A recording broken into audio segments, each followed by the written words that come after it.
It does have enough bent up pressure where it's holding that red hinge pin retainer in just by friction. I'm holding it up by that new front bumper, so it's strong. Hello folks, welcome to Netcruzer RC.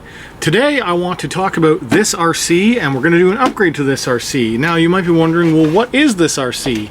This is the ARRMA Granite 4x4.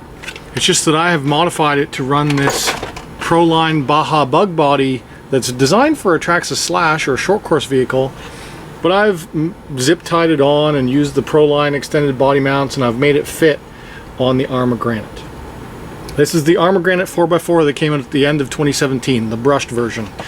ARRMA has finally just announced the brushless version of this truck, so it's going to have some upgraded parts, some brushless power, 3S power, 50 miles an hour they say, of this same platform. But the thing that I'm looking forward to is it's going to have some upgraded internals, so we'll finally be able to get some of the upgraded metal pieces to be able to put more power into this. There is a bit of a flaw with the design of this, and it's right here.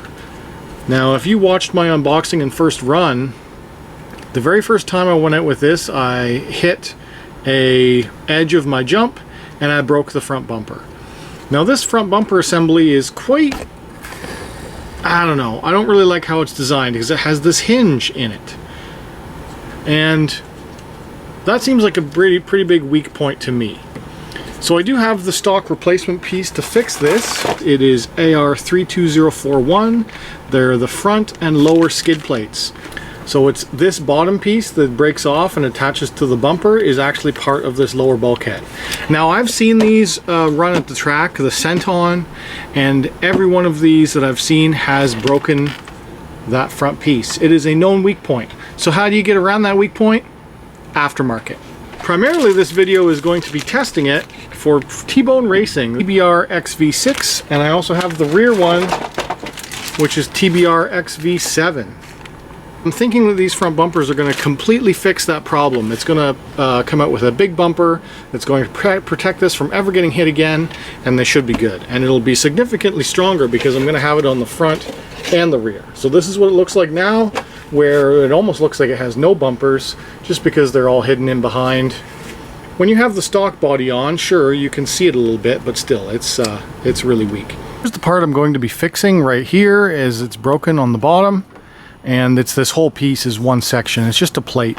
The longer one is the front, and this is the front piece, and like I showed, the part that breaks is right along the bottom here. That's the most typical part where you get the impact, and then the bumper hinges on to the top via a screw, and then the smaller one is the rear. Just in case you break a rear, you get both in the one set. Look at the size of this screw. This is the one that came out of this hole right here. And then I've got this little one that came up behind it, and now I'm still trying to figure out what else do I need to take off to get it. Do I have to take off these back too? But it does have these little hooks in here that go in under, so I need to figure out how to get it off. There is a bit of trick to get this off, and just one thing to note, these rear ones are again gigantic screws. I'm pretty sure these run the steering bell cranks. You do not have to take these out. I took one out and then realized that, oh, I definitely don't have to because it's got that giant hole and it just slides over it. So I have one out for now, but anyway, to get this off, it's just friction. So you do, I mean, that's easy now, but I pried it from the middle and I popped the rear out like this, and then I was able to pull it off the front, and that's how you get it off. Now all I have to do is, and that's what holds the bracing in that holds your hinge pins in, if you have to change your hinge pins for your A-arms. And now I just have to take this one screw out of the bumper as well to release this hinge point, and then I can mount up the new piece. Have I mentioned that I don't like this design? I'm excited to cover it up so I never have to worry about it again. Here's the size of the screw for the bumper. See, that would have been way better if this had all been one piece to tie in with the skid instead of having it be two pieces. Like, that's silly. They shouldn't have done that. I'm going to click the back in first and then just kind of click it into place, I guess. Getting into place is a little tricky. There it goes. Come on, get in there. So there it goes. Snaps into place, just like that. The one small one goes in the back, and the one long one goes in the front. All right, let's get into the T-Bone Racing XV6 front bumper for the Granite 4x4. So this is made out of their special plastic that is very, very bendy without being brittle, so it should be very strong. I just have to figure out how it's installed. You get no installation instructions, so it's up to you to figure it out. This one is the front. Oh, are you supposed to take off that whole skid piece? I think you are. Yeah, looks to me like I have to undo everything I've done so far, and then it's also going to replace this stock front bumper with this one. And I was just seeing how this works. It does look like it's just going to go on like this and just go on right over top of everything and completely replace that front bumper. But what I'm but besides these two screws that go on here, it also has to hold this in, which it only has this little block, and then they give you all of these, which is they give you these standoffs and nuts and extra screws and no instructions. I need to figure out how to do this. So I'm going to go try and find some instructions. I'll come back and show you how to do it. You do have to harvest parts off of your old stock bumper, so you do need the brace. And then the brace, you need to install these washers and these standoffs and the nuts and the screws. And here is the T-Bone Racing bumper with the stock shock absorber mounted onto it. So that's what the standoffs do. The nuts go on the outside like that. And this piece actually does mount up in the factory position, which I'll show you afterwards. And the only thing that concerns me a little bit is that when you're mounting this on, this block that they have in the middle that just presses up against this metal plate. And that's what's supposed to hold this hinge pin block in. So you just install these two, and then you use these two access point holes to install the front brace onto the front area. When you install the screws, it sucks it up into, so it's going to be like that when it's installed, and that is what presses the hinge pin block into place. So that works out well. That's a cool design. I do like that. I'm running into one issue with this bumper installation, and that is that this rear screw is really small and really weak, and it has to hold on all of this pressure.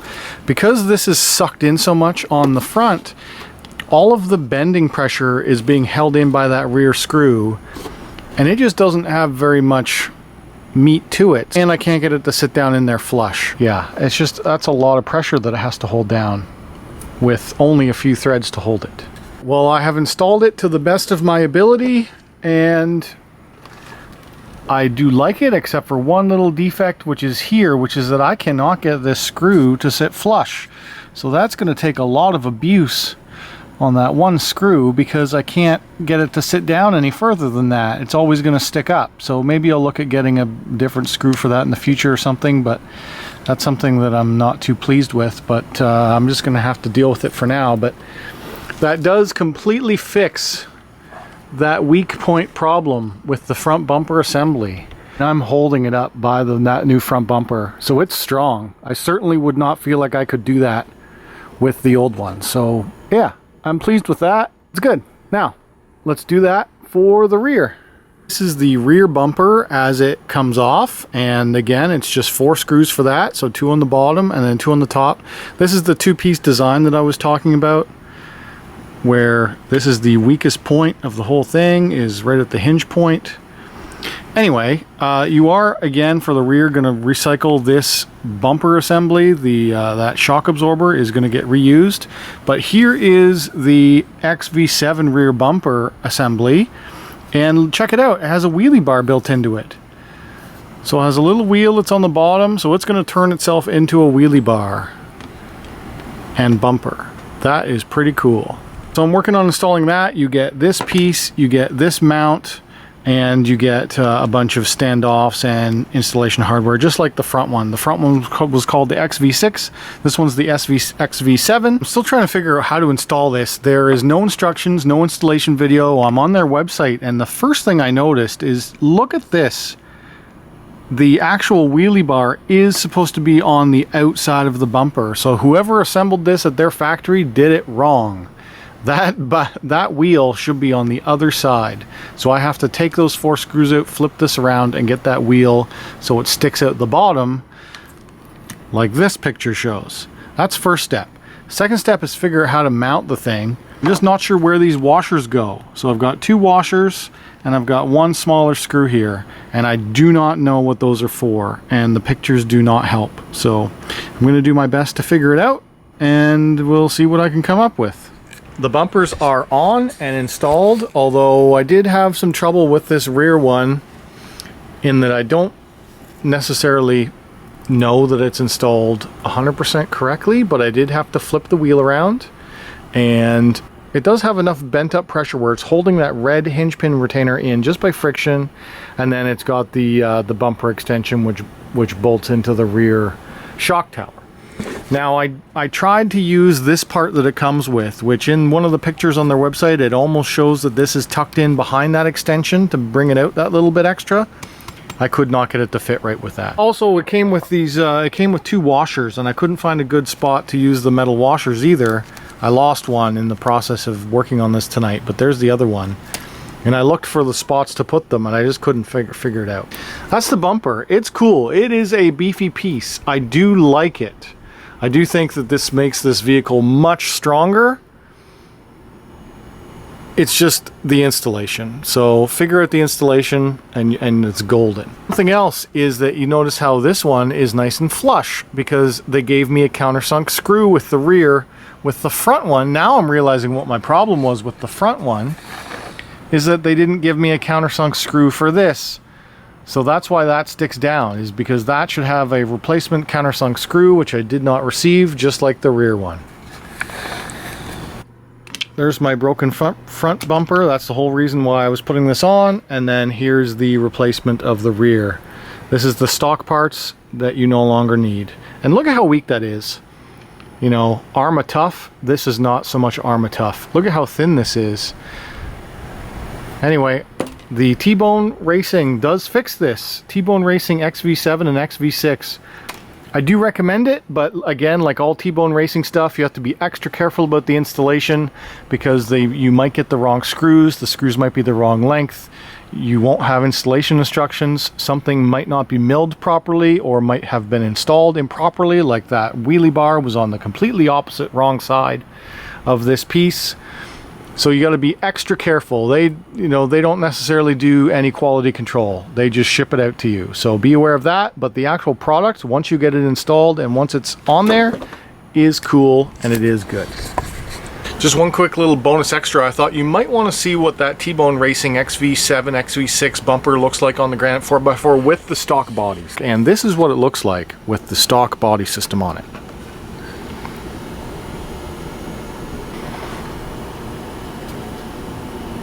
It's good. Lots and lots of protection for that, for sure.